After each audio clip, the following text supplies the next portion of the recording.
Bonjour à tout le monde. Désolé pour ces 5 grosses minutes de retard. On a des petits problèmes de connexion avec un des intervenants qui est Cédric, voilà, qui devrait arriver. C'est pas encore sûr, il y a des problèmes de connexion avec son outil professionnel, donc on espère qu'il va arriver. Et puis sinon, on va faire sans. Donc aujourd'hui, on est réunis, donc bienvenue à tout le monde déjà. Et bonjour à tout le monde. Aujourd'hui, on est réunis donc avec Mirana Massard de OMI et avec Yves Bogart de la CEC. Et on va passer 1 heure ensemble pour vous présenter les résultats de l'étude Intégrer le vivant au cœur des entreprises qu'on a sorti il y a à peu près 1 mois avec Rivage. Donc voilà, donc on va passer 1 heure ensemble pour vous raconter un peu toute la méthodologie, le pourquoi est-ce qu'on a créé et on a lancé cette étude.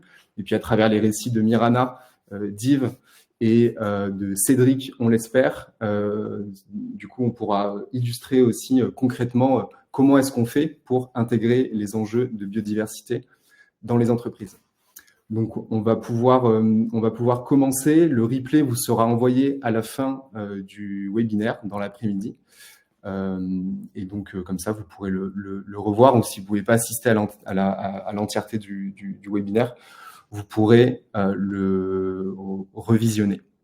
Donc, on va pouvoir commencer peut-être un petit instant auto-promo pour vous raconter un peu qui on est et ce qu'on fait chez Rivage. Nous, on a un cabinet de conseil, on est spécialisé sur les sujets de biodiversité. Et donc, on accompagne les entreprises dans leur démarche biodiversité. On a créé des outils de sensibilisation, notamment, et on accompagne aussi les entreprises dans la construction de stratégies de biodiversité, de la mesure de l'empreinte des impacts et des dépendances au plan d'action pour réduire ces pressions sur la biodiversité. On va passer 1 heure ensemble. Aujourd'hui, donc, ce qu'on va faire, c'est qu'on va présenter, moi je vais vous présenter le contexte, le pourquoi est-ce qu'on a sorti cette étude et un peu la méthodologie qu'on a construite. Et ensuite, tout au long de l'étude, tout au long du webinaire, je donnerai la parole à Mirana et à Yves pour qu'ils puissent nous raconter tout ce qu'ils ont pu faire et pour qu'ils puissent illustrer avec leur cas concret d'entreprise ce qui se passe dans leur entreprise pour la biodiversité. Et ensuite, on passera à la fin du webinaire un peu à raconter qu'est-ce qu'on peut faire pour se lancer sur les sujets de biodiversité dans son entreprise. Et puis, il y aura un petit moment de questions-réponses à la fin du webinaire, du coup, pour vos questions et vos réponses.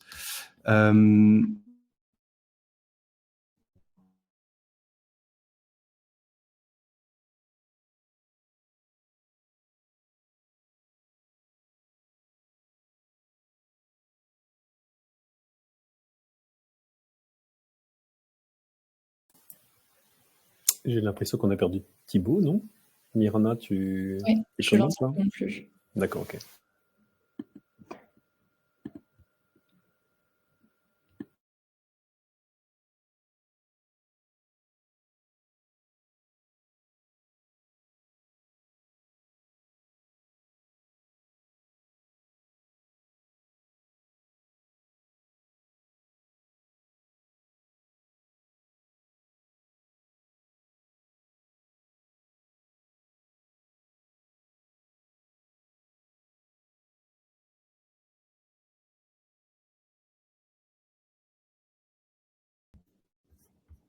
Me revoilà. Alors, je suis vraiment désolé, j'ai eu un petit souci de connexion. On va y arriver. Je vais repartager le document, qui devait être partagé. Vous m'entendez bien? Ok. Tac. Tac. Je suis désolé. Hop, me revoilà du coup. Donc je disais qu'on allait terminer cette session par une phase de questions-réponses. Alors, donc peut-être, avant de commencer, je peux vous laisser la parole, Mirana et Yves, un peu pour vous présenter, pour raconter qui vous êtes, ce que vous faites au sein de vos entreprises, quelles sont les entreprises aussi pour lesquelles vous travaillez. Et puis peut-être que vous pouvez terminer un peu ce moment de présentation un peu avec une question que moi j'aimerais vous poser, qui est le rapport que vous entretenez avec le vivant aujourd'hui. Un peu une petite question pour décontracter un petit peu et pour mettre en contexte. Donc, Mirana, si tu veux commencer par te présenter et raconter voilà, ce que tu fais chez OMI, qu'est-ce que fait OMI, et puis répondre à cette question du rapport que tu entretiens avec le vivant. Oui, bonjour à tous et toutes. Merci beaucoup Thibaut pour cette invitation. Moi, je travaille depuis à peu près 2 ans chez OMI, qui est une marque d'épicerie qui a été fondée en 2020, dont l'ambition c'est de proposer des produits d'épicerie, donc pour l'apéritif, pour le goûter, les snacks ou le repas, qui sont à la fois ultra sains. Donc, par exemple, on n'a pas l'ultra-transformation dans nos recettes, qui sont à la fois aussi très transparents sur l'origine des ingrédients ou sur la construction du prix. Et en parallèle, on s'engage pour proposer un accompagnement concret à nos agriculteurs partenaires sur le terrain. Et moi, mon rôle dans tout ça, c'est d'assurer qu'on a une traçabilité derrière chacun des produits, donc jusqu'au champ, et en plus d'assurer l'impact environnemental global des produits comme de l'entreprise selon les sujets d'actualité. Et alors, mon rapport à la nature, difficile question. Chronologiquement, je pense que le cœur de mon engagement pour l'environnement à travers mes études ou mon engagement professionnel vient de mes origines malgaches. C'est une île qui est confrontée à plein de sujets en termes de déforestation, d'érosion de la biodiversité ou même de vulnérabilité au changement climatique. Et en vrai, le point de départ, c'est mon intérêt pour ce pays. C'est comme ça que j'ai un peu construit toutes mes études et ma trajectoire professionnelle. Voilà. Ok, trop bien. Merci Mirana. Yves, je te laisse prendre la parole. Merci Thibaut, bonjour à toutes et bonjour à tous. Merci de ton invitation Thibaut à partager le fruit de cette étude. Donc moi, j'ai un parcours de 30 ans dans le monde de l'entreprise. J'étais leader du développement durable dans un grand groupe mondial qui s'appelle ADO, enseigne plus connue sous le nom de Leroy Merlin, Weldom, Aki, donc l'univers bricolage, aménagement de la maison, où donc j'étais leader en développement durable. J'ai rejoint la CEC en fin 2020, début 2021 pour accompagner des dirigeants dans la transformation de leur business model. Donc la CEC n'est pas une entreprise à l'instar de OMI ou NG Green qui sont avec nous, mais une association, loi 1901, reconnue d'utilité publique et d'intérêt général, et dans le but d'accompagner, encore une fois, des dirigeants dans la transformation de ce modèle, sortir de cette économie extractiviste, thermo-industrielle qui détruit la nature pour aller vers une économie dite régénérative, donc celle qui restaure, répare, renature les écosystèmes dont on dépend. Voilà. En quelques chiffres, la CEC, c'est plus de 400 contributeurs, donc des bénévoles, des gens qui sont en transition et qui accompagnent donc ces dirigeants. Plus de 1300 organisations qui, depuis 2021, date du premier parcours, donc se sont engagées. Près d'1 million de collaborateurs qui sont concernés, en fin de compte, ou qui sont dans ces entreprises qui ont fait un parcours CEC. Et un parcours CEC, sans rentrer trop dans le détail, c'est un embarquement sur une période de 10 à 12 mois. On embarque des collectifs de dirigeants d'entreprise, puisque nous sommes convaincus que la transformation se fera par le haut, donc par des dirigeants. Donc toujours un binôme, ce qu'on appelle chez nous dans notre jargon le DG, le directeur général, ou le président, ou le patron, ou le CEO, et un autre collaborateur de l'entreprise, qui est souvent le directeur RSE, ou le directeur de la transfo, ou encore un membre du COMEX. Et ce binôme va suivre un parcours de transforme-action qui dure 10 à 12 mois en 6 sessions pour comprendre les enjeux et travailler sur la rédaction d'une nouvelle feuille de route à visée régénérative, donc à retravailler son business model pour le réencastrer dans les limites planétaires. Voilà, pour essayer de faire court et rester dans une forme d'équité de prise de parole avec Mirana. Voilà. J'y reviendrai peut-être tout à l'heure si besoin est. On t'entend pas, Thibaut.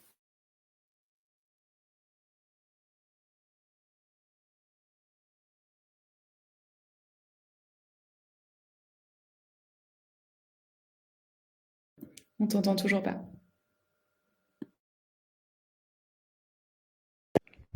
Est-ce que vous m'entendez là? Oui.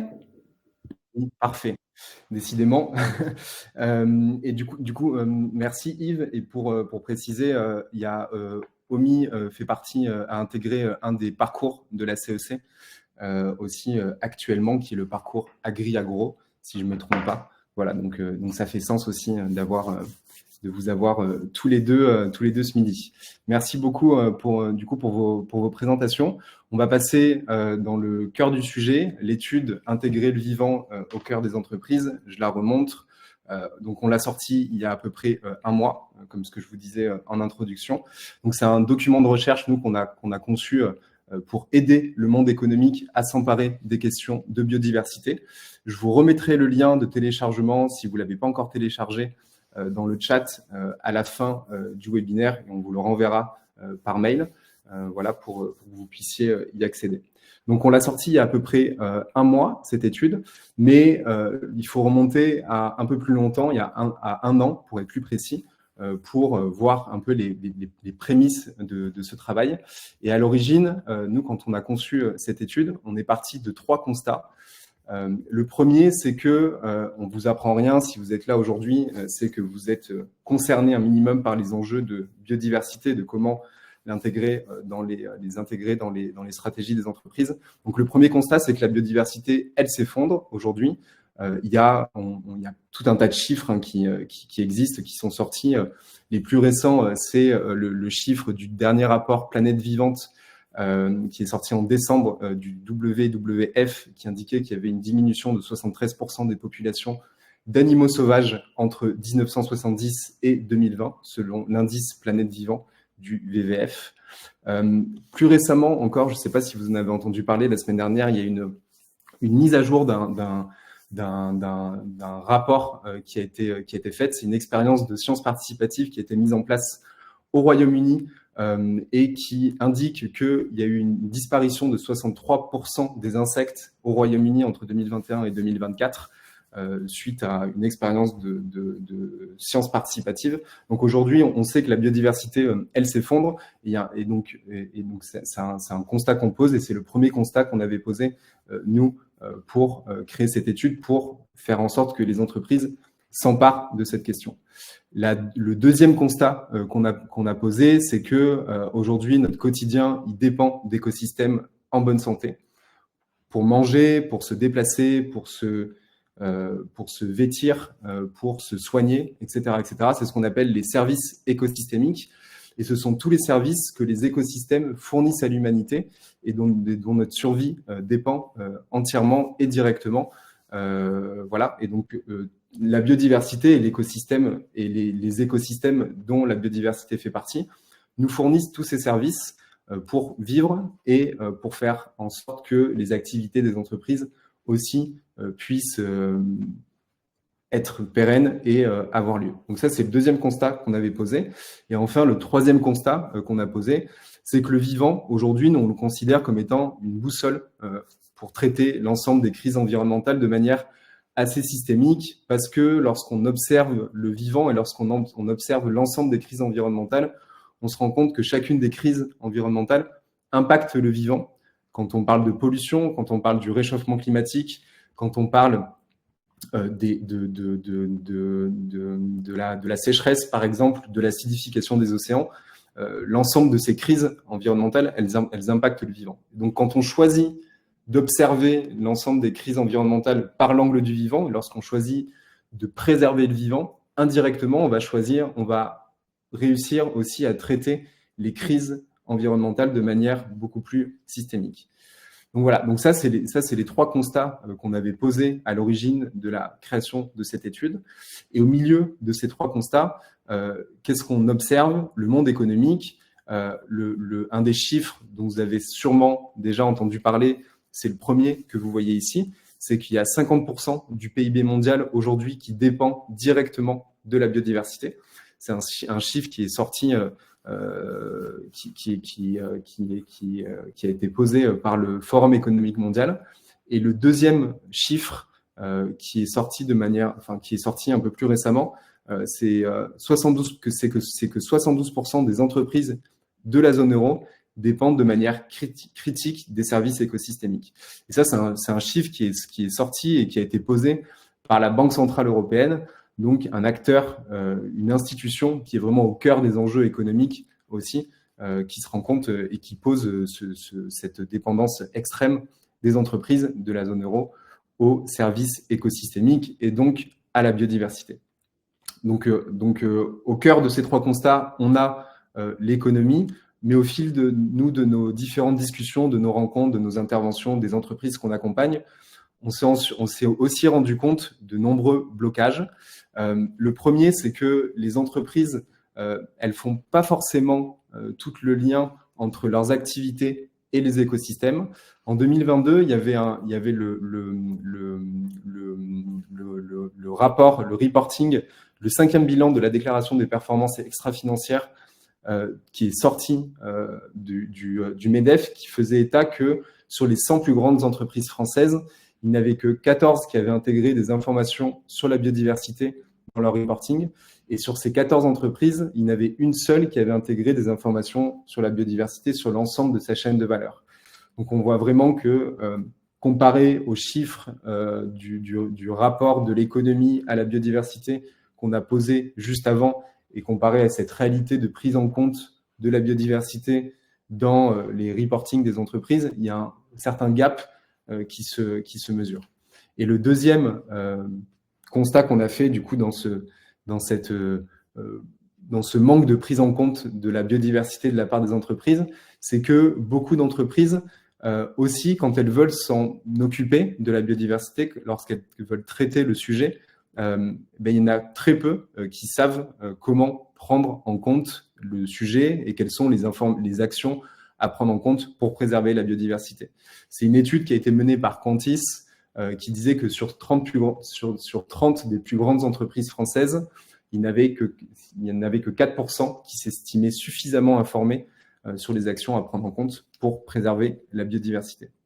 Donc voilà, donc c'est la raison pour laquelle nous, on a construit cette étude pour pouvoir donner des clés aux entreprises et permettre aux entreprises du coup de mieux s'emparer du sujet, donner des méthodologies, des outils et des actions concrètes aussi pour permettre aux entreprises d'avancer concrètement sur la question en fournissant des exemples et des retours d'expérience et en racontant comment est-ce que les entreprises pionnières aussi se sont lancées pour agir sur la biodiversité dans leur stratégie. Et du coup, aussi pour inspirer et pour donner envie à d'autres entreprises de rejoindre le mouvement, on va dire, de la prise en compte de la biodiversité dans leur stratégie. Et aujourd'hui, on a des entreprises et associations qui ont bien compris le sujet. Du coup, on a interrogé 12 entreprises dans cette étude. On a essayé d'avoir une certaine exhaustivité dans les secteurs d'activité qui étaient représentés. Donc, sinon, c'est une étude qui est plutôt quali, parce qu'on a un volume d'entreprises interrogées relativement faible pour que ça soit quantitatif. Et donc, on a interrogé des entreprises du secteur de l'agroalimentaire, du secteur de l'énergie, du secteur du textile, de la cosmétique, etc., etc. Et on a aussi pas mal travaillé avec la CEC pour y intégrer dans cette étude les données du dernier baromètre Alumni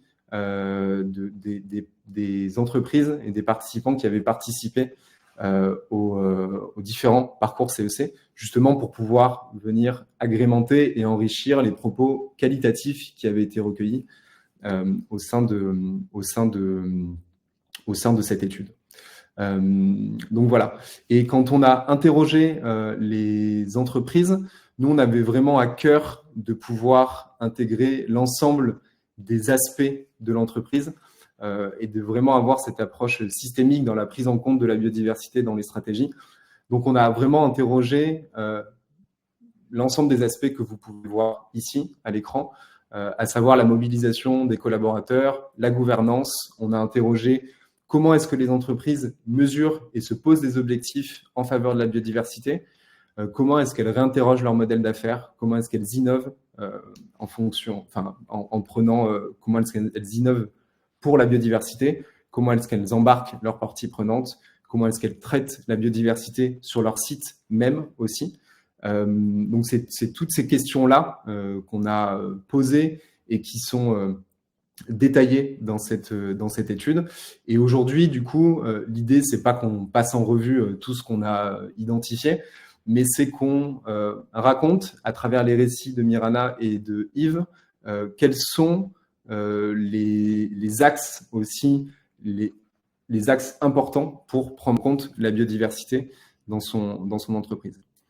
Et donc, on va commencer par le volet embarquement et mobilisation des collaborateurs. On sait, et nous, on le voit dans les entreprises qu'on accompagne aussi, que démarrer une prise en compte de la biodiversité dans sa stratégie par une compréhension fine des enjeux, c'est une étape qui est assez essentielle.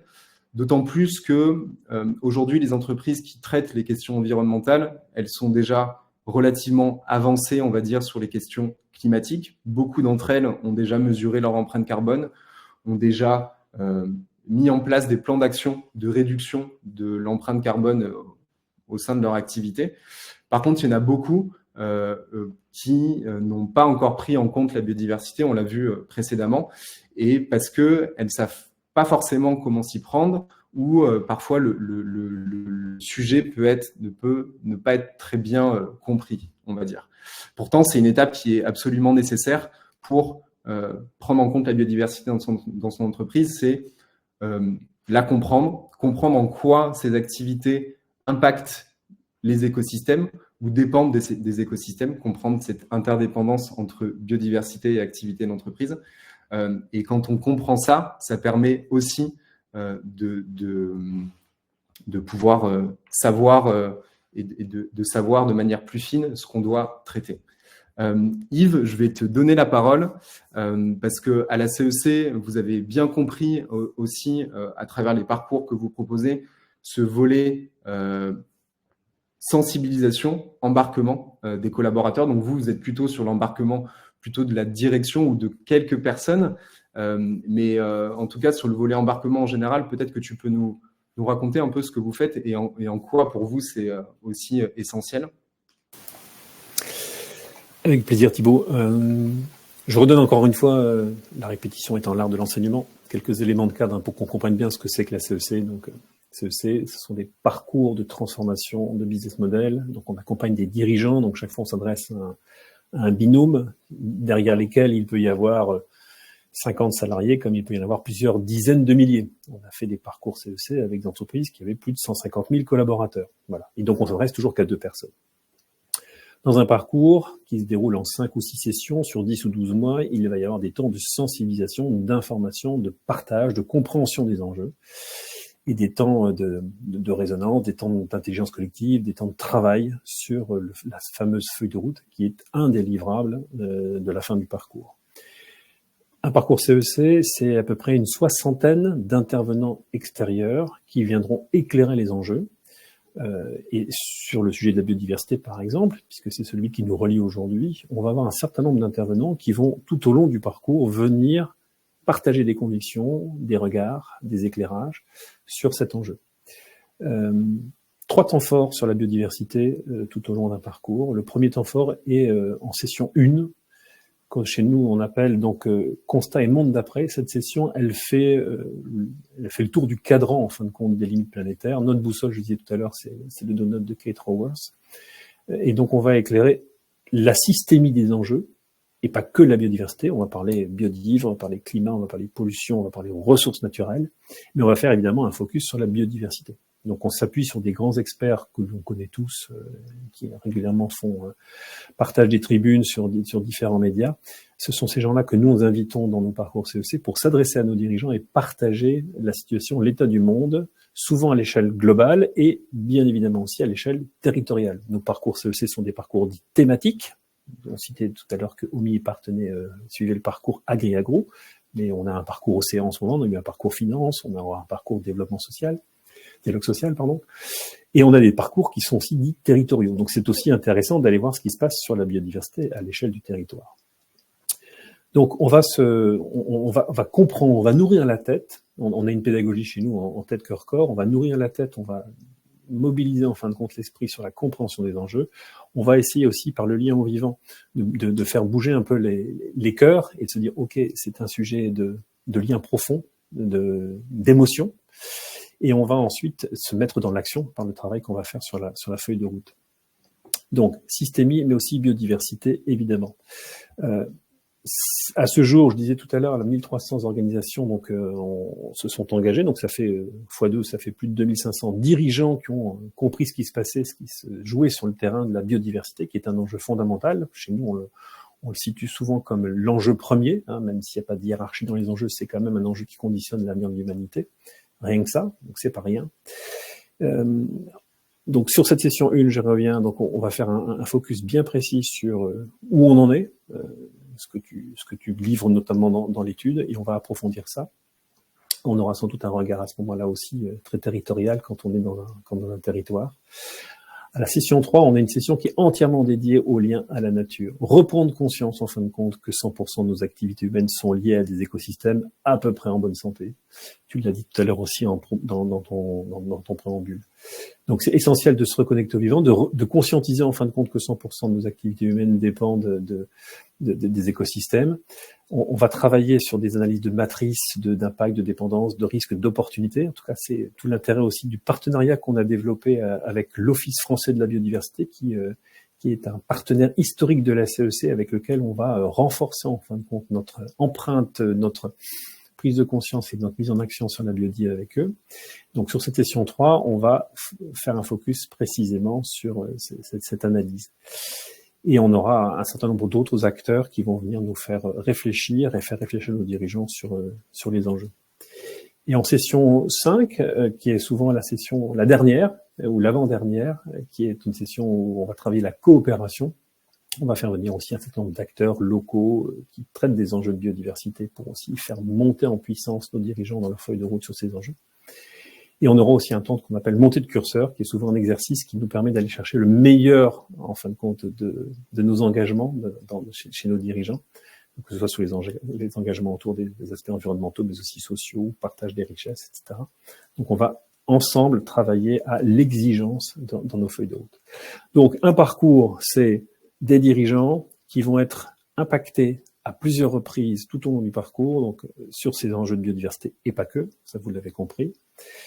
C'est un ensemble de contributeurs aussi qui accompagnent ces parcours, qui vont aussi être impactés, parce que quand on est contributeur à la CEC, on profite, on partage aussi ces temps de compréhension, donc on impulse aussi la compréhension de ces sujets auprès de nos contributeurs.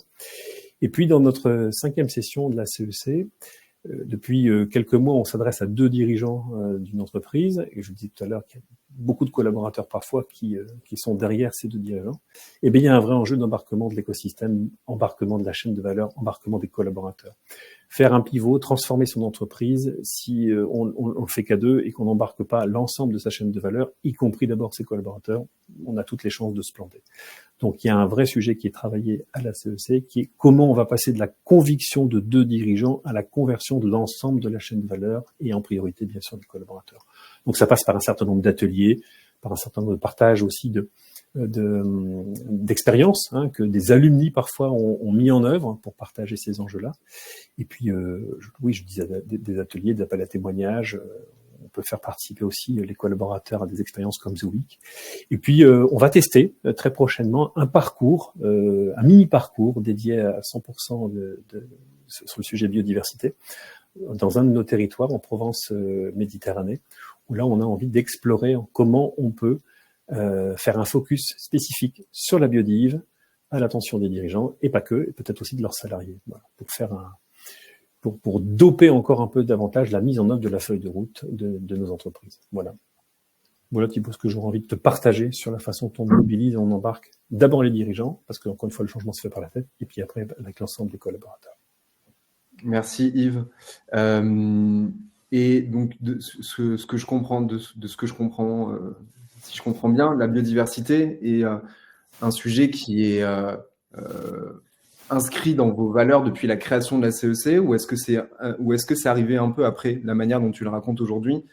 Est-ce que tu parles du donut, et est-ce que du coup l'embarquement autour des sujets de biodiversité est arrivé plus récemment que la création de la CEC, ou est-ce que c'était vraiment ancré Ouais, la CEC s'appelle Convention des entreprises pour le climat, donc on emploie de moins en moins, en fin de compte, la déclinaison de l'acronyme, on garde plutôt le mot, l'acronyme CEC plutôt que Convention des entreprises pour le climat, parce qu'il du coup donne une vision un peu réductrice. En fait, dès le démarrage, dès le premier parcours, donc de 2021-2022, qui s'adressait à 150 entreprises, on a embarqué de suite l'ensemble des limites planétaires. Et donc, on traite autant les enjeux biodiversité que le climat, que pollution, que ressources, que les entités, etc., que eau douce, etc. Tous ces sujets-là sont systématiquement embarqués parce que c'est systémique. Les crises se conjuguent, elles se répondent. Donc, on n'a pas fait un focus. On va faire un focus plus grand sur la biodiversité parce que, encore une fois, c'est peut-être un sujet méta, un sujet un peu conditionnel du reste, et que ce partenariat aussi qu'on crée avec l'OFB va nous inciter aussi à se redonner davantage de points de contact et encore à intégrer davantage cette notion du vivant dans les matrices de nos dirigeants pour identifier quel est le chemin de redirection de leur business model. Voilà. Ok. Donc c'est un sujet qui est embarqué dès le démarrage. Ouais. Merci Yves. Mirana, est-ce que tu veux dire peut-être quelques mots sur ce que vous faites chez OMI sur les sujets d'embarquement? Oui, bien sûr.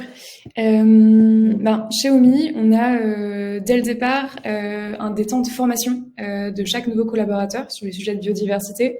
C'est plus large que ça en réalité, puisque notre mission, c'est de faire de l'alimentation une solution pour le vivant.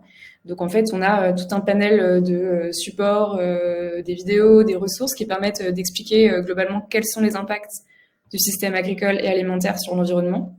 Mais dans ces supports-là, on prend un moment à chaque nouvelle arrivée pour former aux enjeux de l'agriculture bio-régénérative.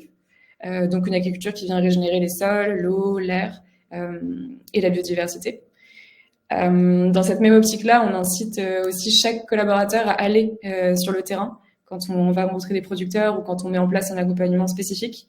Tout le monde est incité à aller au moins une fois voir concrètement ce qui se passe dans les champs. Et ensuite, on a de façon plus ponctuelle des moments qu'on appelle café agri. Donc, par exemple, de façon mensuelle, on va organiser une session d'échange de 30 minutes pendant laquelle on présente un sujet. Alors, soit on le définit de notre côté pour tout ce qui est de l'équipe filière, soit on le définit collectivement quand il y a des besoins ou des curiosités qui sont exprimées. Mais ça nous est arrivé d'organiser un café agri spécifique sur la biodiversité et son rôle dans le cadre de l'agriculture régénérative, tout comme on a déjà pu faire sur les élections syndicales agricoles ou encore sur l'agroforesterie. C'est assez large, mais on peut traiter des sujets de biodiversité dans ce contexte-là. Ok. C'est les trois éléments principaux, je dirais. Ça marche, merci beaucoup. Je vois que l'heure tourne un petit peu, donc je vais passer. Merci Mirana et merci Yves pour vos retours d'expérience sur cette partie-là. Quand je vais passer dans la deuxième partie, la deuxième grande étape que nous, du coup, on a identifiée dans cette étude, c'est la partie mesure et la partie objectif. Qu'est-ce qu'on fait une fois, enfin, comment est-ce qu'on aborde concrètement la biodiversité? Ça commence par la mesure quand on veut commencer à avancer sur ces sujets, parce que on peut pas réellement comprendre l'impact ou la dépendance que son entreprise, ses activités ont avec les écosystèmes si on va pas aller mesurer finement sur l'ensemble de sa chaîne de valeur où est-ce que sont les impacts les plus importants, où est-ce que sont les pressions les plus importantes et en quoi du coup la biodiversité est dépendante pour nos activités. Donc c'est cette seconde étape, elle est assez primordiale. Donc Engie, Green et Cédric, du coup, qui n'est malheureusement pas là, auraient pu nous raconter ce qu'ils font du coup chez Engie pour évaluer l'impact de la biodiversité en amont de leur projet. Je vais vous raconter très rapidement ce qu'ils auraient raconté et ce qu'on raconte dans l'étude. Ce que font Engie, c'est que eux, sur chacune des zones dans lesquelles ils vont vouloir installer des infrastructures d'ENR, énergie renouvelable, que ce soit des éoliennes ou des panneaux photovoltaïques, par exemple, ils vont mettre en place toute une étude préalable qu'on appelle des études faune-flore, des études, des diagnostics écologiques sur l'ensemble des sites sur lesquels ils vont installer leurs infrastructures. Et en fait, sur toute une année, ils vont analyser la biodiversité sur un site. Pourquoi est-ce qu'on le fait sur toute une année? Parce que les espèces animales et végétales ne sont pas toutes les mêmes tout au long de l'année. En hiver, il y a beaucoup d'espèces qui hibernent. Au printemps, c'est là qu'il y a, il y a beaucoup au printemps, beaucoup d'espèces qui sortent. Il y a des espèces végétales qui sortent aussi également. Donc, il y a cette analyse qui est faite tout au long de l'année pour avoir une vision la plus complète possible de la biodiversité et de l'état des écosystèmes à l'instant où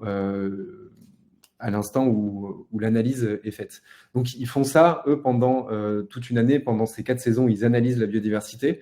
Et ensuite, sur la base de cette analyse et de ces pré-diagnostics, ils vont identifier donc, la biodiversité qui est présente. Ils vont identifier si les sites sont présents sur des zones sensibles. Ce qu'on appelle une zone sensible, c'est est-ce que c'est une zone humide?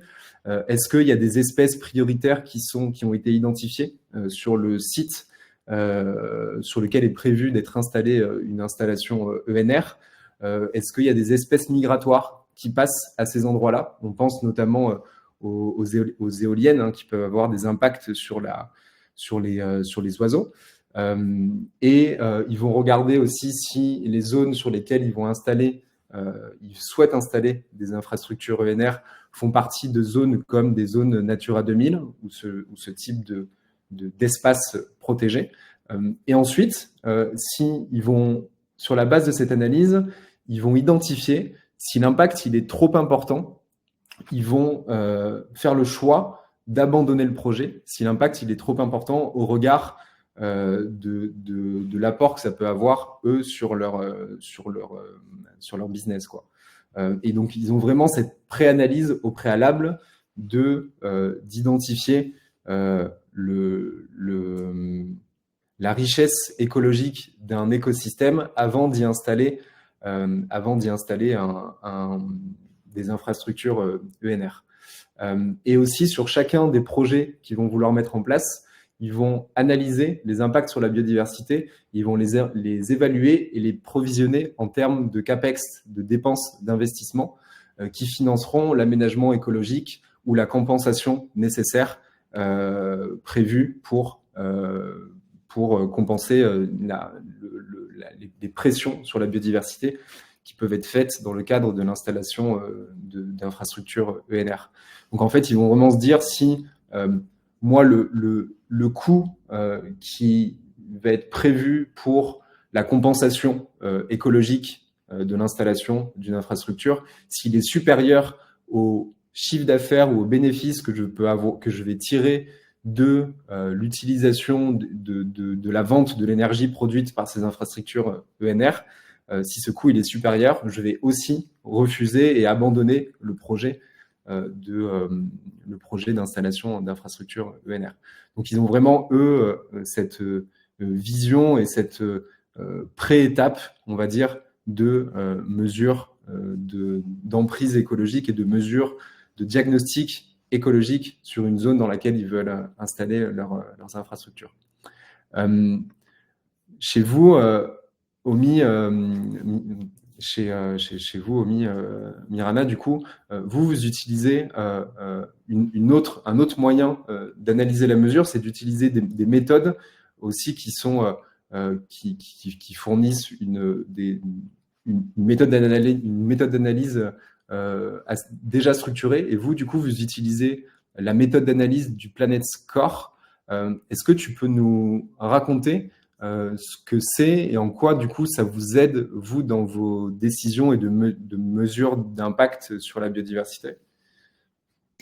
Planet Score, du coup, c'est un système de notation environnementale des produits alimentaires. C'est spécifique à ce secteur-là, qui est à l'origine d'énormément d'impact sur le plan environnemental. Ça nous permet d'analyser à l'échelle produit notre impact. Donc, un score égale un produit.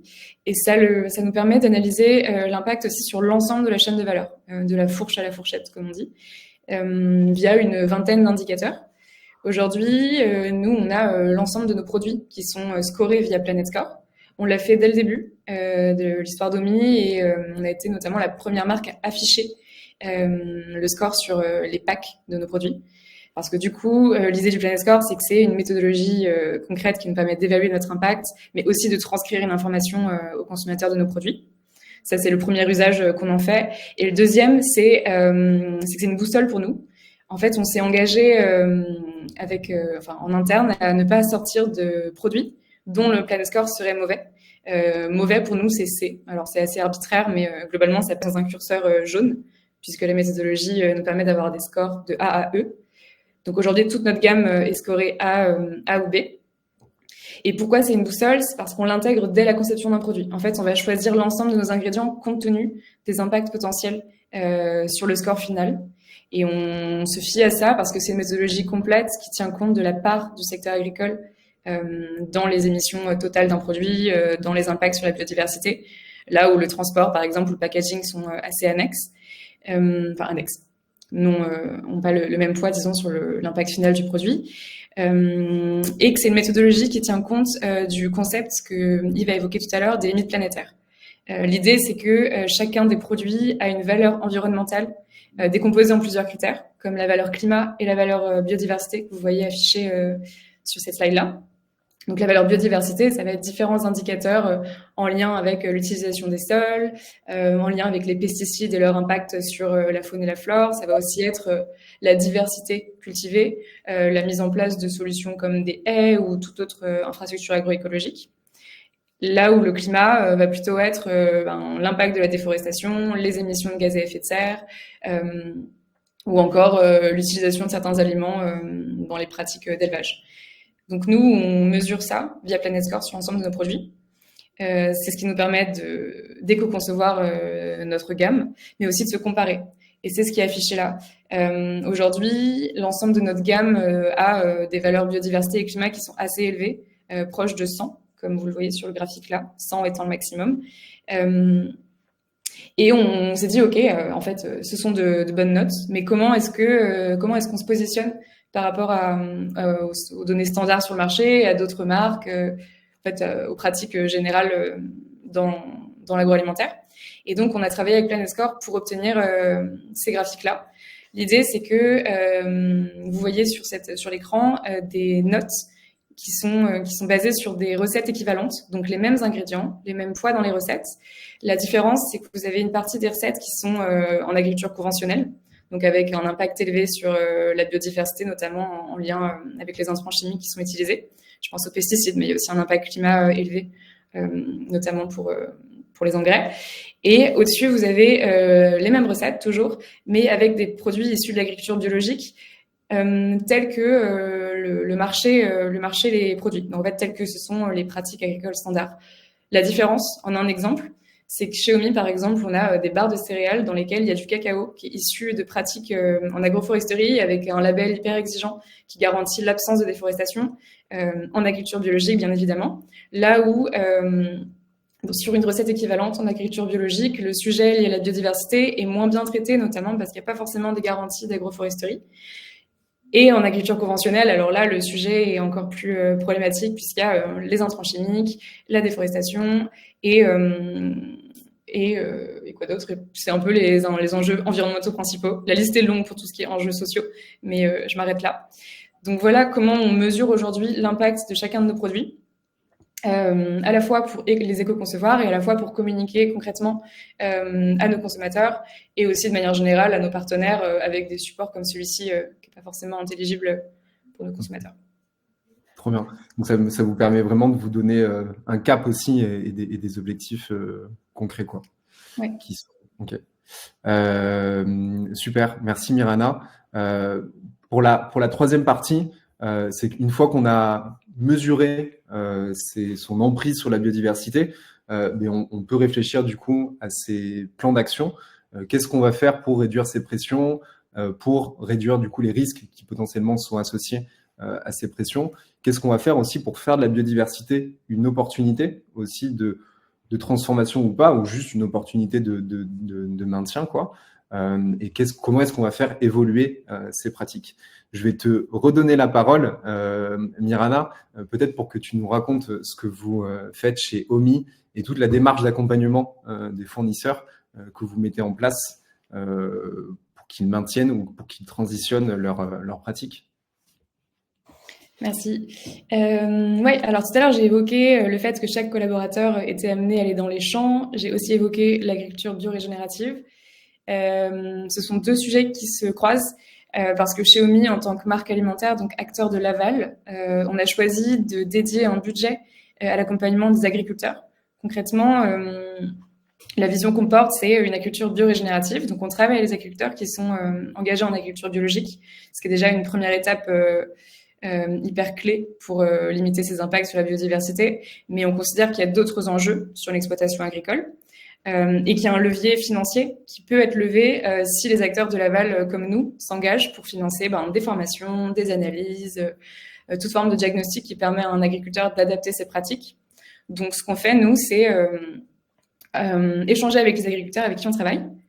Selon les filières et selon les contextes, il y a des enjeux qui peuvent être différents. Donc, on identifie leurs priorités. Ensuite, on déploie un budget et un accompagnement technique selon leurs besoins. À titre d'exemple, sur l'année 2025, on travaille avec 2 coopératives et une 50aine d'agriculteurs. Et il s'avère qu'ils ont tous en commun l'enjeu de connaître l'état de leur sol. Donc, ce qu'on fait, c'est qu'on finance des analyses de sol, qui sont des analyses qui viennent étudier physiquement comment le sol est structuré, est-ce que les racines passent, est-ce que l'eau circule, qui viennent étudier aussi quels nutriments on y trouve et quelles matières organiques et micro-organismes on y trouve pour que les plantes puissent pousser. On finance ces analyses-là, que les agriculteurs en général n'avaient pas, parce que ce sont des bons points de départ en fait pour adapter leurs pratiques. L'idée, c'est qu'on a un partenaire qui s'appelle Célestalab, qui analyse les échantillons de terre qu'ils reçoivent au laboratoire et qui en plus propose un conseil personnalisé pour chaque agriculteur avec des recommandations techniques. Donc par exemple, quel type de couvert végétal mettre en place pour augmenter la part de matière organique dans les sols ou quel type de compost utiliser. Et ça, c'est un autre axe qu'on peut venir financer aussi, les formations aux couverts végétaux adaptés ou ce genre de choses. Tout ça pour dire qu'on a vraiment ce 1% de notre chiffre d'affaires qui est dédié à des pratiques agroécologiques diverses et variées. Là, en l'occurrence, on travaille sur la santé des sols, donc sur l'axe régénération de la biodiversité des sols. Mais au cas par cas, ça peut être aussi dédié à d'autres pratiques. Si demain, l'enjeu principal, c'est la mise en place de haies, eh bien, chez OMI, on accompagne concrètement les agriculteurs avec qui on travaille sur ce genre de choses. Ok. Et la question qu'on se pose toujours aussi, c'est quels sont est-ce que vous réussissez aujourd'hui, est-ce que vous avez suffisamment d'historique pour mesurer l'impact positif que l'analyse des sols qui a permis de changer les pratiques, quel est l'impact positif que ça a pu générer sur les écosystèmes? C'est des choses que vous arrivez à mesurer aujourd'hui ou pas encore? Alors, on espérerait, mais on n'arrive pas à le mesurer de manière significative. On a un historique d'accompagnement des producteurs avec ce budget-là qui nous a permis de financer différentes choses et qui n'était pas forcément centré à l'origine sur ces analyses de sol-là et sur la mise en place de pratiques qui ont un effet favorable strictement sur la santé des sols. Donc aujourd'hui, on a 1 ou 2 exemples qui nous permettent de montrer qu'avec une analyse à un instant T et une analyse 3 ans plus tard, il y a eu des progrès significatifs en termes de matière organique ou de stockage carbone, mais c'est encore minoritaire. En revanche, on a vraiment mis en place une méthodologie avec un processus qui nous permettra, disons, d'évaluer ces progrès-là dans 2, 3, 5 ans. En fait, ça se fait sur un temps hyper long, qui n'est pas forcément toujours corrélé avec la temporalité d'une entreprise comme la nôtre, en tout cas de notre échelle. Ok, merci Mirana. Et on va passer du coup à la dernière étape, qui est celle de la collaboration avec les parties prenantes. Pour nous, c'est vraiment, tu en as pas mal parlé, Yves, aussi, sur comment est-ce que vous embarquez les territoires, des associations, des expertises. C'est un sujet qui est hyper primordial et nous, on l'a vu quand on a créé cette étude. On a collaboré avec beaucoup de parties prenantes différentes et sur des sujets qui sont relativement nouveaux, on va dire, comme ceux de la biodiversité, ou qui sont encore, où il y a encore tout un tas de choses à explorer. c'est vrai que travailler du coup avec des expertises différentes, avec des entreprises qui ont les mêmes enjeux que nous, avec des territoires, avec des collectivités, c'est un point qui est hyper essentiel, on va dire, pour avancer concrètement sur le sujet de la biodiversité. Et pas que d'ailleurs. Mais du coup, Yves, est-ce que toi, tu peux nous raconter un peu ce que vous faites plus concrètement? Donc, comment est-ce que vous travaillez avec ces différentes expertises et qu'est-ce que ça vous apporte aussi d'embarquer l'ensemble d'expertises différentes, d'entreprises différentes en même temps, de territoires, tout ça? Avec plaisir. D'abord, une précision sémantique qui est importante chez nous à la CEC, c'est la distinction entre collaborer et coopérer. Alors nous, on est plutôt des adeptes de la coopération. Collaborer, c'est travailler avec. Coopérer, c'est construire avec. Donc il y a l'idée dans la coopération de construire ensemble une œuvre commune, un projet commun. Et donc on se situe davantage dans cette notion de coopération, d'écosystème coopératif, comme parfois on utilise aussi ce type de vocabulaire. Je te ferai une réponse rapide, parce que je vois que l'heure tourne à deux niveaux. La première, nous on est convaincus que la coopération est la clé de la réussite d'une mise en œuvre, d'une transition, d'une transformation d'entreprise. On peut pas travailler sur sa feuille de route tout seul, de redirection de business model, tout seul, dans son coin, sans intégrer ses parties prenantes. Donc, on a un temps de travail sur l'identification des parties prenantes qui sont en lien avec l'entreprise, d'aller se creuser la tête pour identifier quelles sont les parties prenantes auxquelles on ne s'adresse pas aujourd'hui et qui, dans la redirection de son business model, vont être impactées, vont rentrer dans cet écosystème coopératif. On aime à parler d'ailleurs de parties surprenantes, celles qu'on n'avait pas identifiées, voilà, qui vont intégrer le dispositif, parce que elles sont clés pour accélérer la trajectoire de transformation. Donc tout seul, on va jamais très loin. Ensemble, on va beaucoup plus loin. Donc ça, c'est essentiel pour nous. Ça fait partie, en fin de compte, du dispositif de la CEC d'identifier donc ces parties prenantes pour savoir avec lesquelles on va coopérer. Ça, c'est un premier sujet. Deuxième sujet aussi qui est important, c'est toute la dimension des projets coopératifs. Donc, au sein d'un parcours CEC, on va essayer de se rassembler, au-delà du travail qu'on fait sur sa propre feuille de route de redirection de business, on va essayer de se rassembler avec d'autres entreprises qui font partie du même parcours, soit en territoire, soit en thématique, pour essayer d'identifier des projets qu'on va construire ensemble. Parce qu'encore une fois, la transformation du monde peut se faire individuellement, mais elle se fait encore plus vite et mieux lorsqu'on le fait à plusieurs. Donc, on va identifier un certain nombre de projets sur lesquels les entreprises vont se fédérer et vont développer des coopérations sur le moyen long terme. Et dernier élément de réponse, donc la coopération, on se l'applique à nous-mêmes aussi au sein de la CEC. On n'est pas seul, on est à l'origine avec d'autres à la création de ce qu'on a appelé le Regen Ecosystem, qui est un ensemble d'organisations, de parties prenantes qu'on connaît et qu'on a essayé de fédérer dans une sorte d'alliance pour le vivant et l'économie régénérative. Donc nous, la coopération, on s'applique à nous-mêmes. Et puis je parlais tout à l'heure de notre fameux partenariat avec l'Office français de la biodiversité. Voilà un exemple de partie prenante, voilà, qui travaille avec nous de manière plus forte encore sur ces enjeux de biodiv pour refaire le lien avec le sujet qui nous rassemble. Voilà. Donc la coopération, c'est aussi pour nous-mêmes. Voilà. Okay. Et Mirana, peut-être que tu veux nous dire un tout petit mot sur la coalition Lively Earth que vous avez initiée chez OMI, l'ambition de cette coalition. Oui, conscient du fait que effectivement ensemble on va plus loin. Chez OMI, on a fondé le collectif Lively Earth, qui est un collectif qui réunit des distributeurs mais aussi des producteurs. Donc il y a Naturalia, Alpina Savoie, qui font aussi la production et la fabrication. C'est un acteur majeur sur le blé en France. Il y a aussi Farm for Good et AXA Climate, donc là plutôt sur l'assurance en ce qui concerne AXA Climate. Et l'idée, c'est d'utiliser nos forces communes pour mettre en avant une définition ambitieuse de ce qu'on considère comme l'agriculture biorégénérative, donc de porter un projet pour le vivant et la biodiversité qui est assez fort en termes de, alors pas de cahier des charges puisqu'il n'existe pas, mais l'idée c'est vraiment de porter une agriculture régénérative qui soit bio plus agroécologique avec l'ensemble des pratiques que ça couvre, et d'utiliser nos forces communes et nos capacités de financement pour accélérer le déploiement de cette agriculture-là à l'échelle européenne.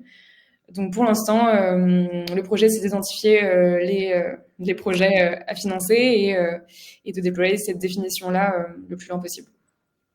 Trop bien. Merci Mirana. Parfait, on arrive à la fin. On a commencé un petit peu en retard, mais on arrive à la fin. Peut-être un mot, une minute, Yves et Mirana. Yves, si tu veux commencer, peut-être, quel serait pour toi le premier conseil que tu donnerais à une entreprise qui souhaite initier une démarche biodiversité? Bon, c'est une question complexe parce qu'elle est souvent l'aboutissement, en fin de compte, d'un parcours de réflexion. Ça a été dit aussi au démarrage, hein, beaucoup d'entreprises avec lesquelles on travaille ont souvent initié déjà certaines démarches, notamment autour du climat, de mesures d'empreinte. Et je vais faire un peu une analogie avec le climat. On n'a pas forcément besoin de rentrer dans une dimension de mesure extrêmement appuyée, extrêmement précise pour engager déjà des éléments de transition. Souvent la mesure, je ne dis pas qu'elle n'est pas utile, hein, elle est nécessaire, mais elle se suffit pas elle-même. La mesure est souvent un peu un prétexte pour différer en fin de compte la mise en action. On a besoin d'avoir un bilan carbone plus précis pour bien prendre les bonnes décisions. Moi, je suis un peu contre ça parfois parce que je trouve que ce besoin de précision, encore une fois, nous ralentit le process de transformation ou nous met à distance en fin de compte de la mise en action. Donc j'aurais envie de dire qu'il ne faut pas forcément attendre d'avoir fait un diagnostic extrêmement précis, extrêmement fouillé pour pouvoir engager des démarches. Souvent, le bon sens peut nous éclairer sur notre process de fabrication, sur la chaîne de valeur, sur nos approvisionnements de matières premières qu'on va transformer, qu'on va distribuer et la fin de vie de produit qu'on va organiser ou pas. Donc, on peut assez vite, en fin de compte, se dire qu'il y a des choses à faire. De peser le poids en fin de compte des initiatives qu'on pourrait lancer au démarrage, parce que souvent les entreprises sont tentées de lancer quelques initiatives sur leur site physique, leur site de production, leurs sièges sociaux, etc. C'est important, mais c'est souvent pas majeur. Ça pèse assez peu dans le game quand on fait ce qu'on appelle une mesure d'empreinte type GBS ou autre. On se rend compte en fin de compte que le poids de ces sujets-là, de la biodiversité sur les infras, sont assez faibles. Ça ne veut pas dire qu'il ne faut pas le faire, ça fédère, ça rassemble les collaborateurs, parfois les clients aussi sur ces sujets-là. Mais il faut surtout se questionner sur sa chaîne de valeur. Encore une fois, sont mes approvisionnements, où je vais chercher ma matière première que je mets en œuvre dans mes produits. Voilà. Et puis je terminerai par une jolie phrase de Léonard de Vinci, donc un penseur du XVIe siècle, qui nous disait scrute la nature, c'est là qu'est ton futur. Donc cette phrase, quand parfois elle peut nous éclairer sur, quand on a des décisions à prendre, parfois de ne pas chercher des choses très complexes, mais de regarder comment la nature, le vivant fait, et ça peut nous inspirer. Voilà, je terminerai là-dessus. Merci Yves. Mirana? Vaste question. Moi, je dirais que quel que soit le secteur, quand on parle de biodiversité, en fait, c'est un chantier. Il y a énormément de sous-sujets et on peut s'éparpiller en cherchant à agir un peu partout, selon les spécialités de l'entreprise ou selon l'énergie qu'on veut y mettre. Alors, en parlant de notre expérience chez OMI, je dirais que le conseil à donner, c'est vraiment d'identifier un ou deux axes prioritaires en termes de biodiversité et d'y mettre son énergie. Donc nous, on a identifié que c'était le sol, la problématique, parce que c'est la base de toute culture, c'est ce qui nous permet d'être résilients, etc. Donc aujourd'hui, c'est là-dessus qu'on met notre énergie. Là où dans le secteur agricole, en fait, on pourrait se dire que on a envie d'aller chercher, je sais pas moi, des projets sur la diversité des semences. Enfin, il y a énormément de sujets.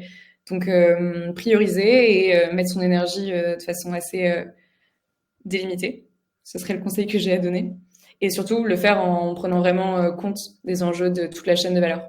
Donc, c'est ce qu'on fait avec les agriculteurs. L'idée, c'est vraiment de comprendre leurs problématiques et pas d'imposer un cahier des charges ou d'imposer même une trajectoire. Voilà, donc prendre compte de leurs priorités. Donc, chaîne de valeur, c'est le mot qui ressort des deux retours, de vos deux retours. Merci. Et peut-être pour compléter ce que tu disais, Yves, sur ne pas faire de la mesure à tout prix parce que du coup, ça ralentit potentiellement la mise en action. C'est vrai que c'est pour ça que le fait de s'inspirer de ce que font les entreprises, où on sait que les actions de telle ou telle entreprise est avéré comme étant quelque chose de positif pour la biodiversité, regarder ce que font les autres et du coup agir et faire sensiblement la même chose, c'est déjà des choses qui concrètement permettent d'avoir des retours positifs sur la biodiversité. Merci beaucoup. Donc là, c'est le résumé en 4 étapes qu'on vous a raconté pendant cette heure. Comprendre, mesure sur la chaîne de valeur, plan d'action et collaboration et gouvernance avec collaboration ou coopération plutôt, dirais-je, avec les parties prenantes et gouvernance. On a eu une question auquel tu as répondu, Yves, donc sur une personne qui était intéressée. Si vous avez des questions, n'hésitez pas à les mettre dans le chat. On a un petit peu dépassé 13 heures.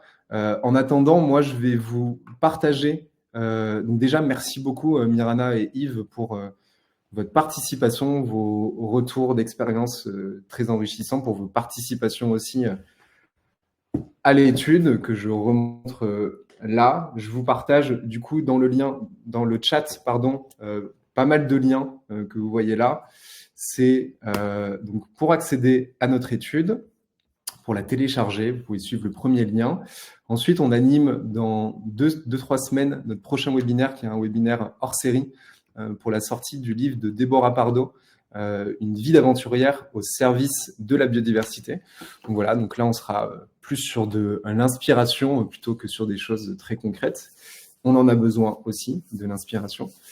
Et puis voilà, et puis n'hésitez pas à nous suivre sur nos réseaux sociaux, sur LinkedIn. Vous pouvez vous abonner aussi à notre newsletter pour recevoir toutes nos actualités.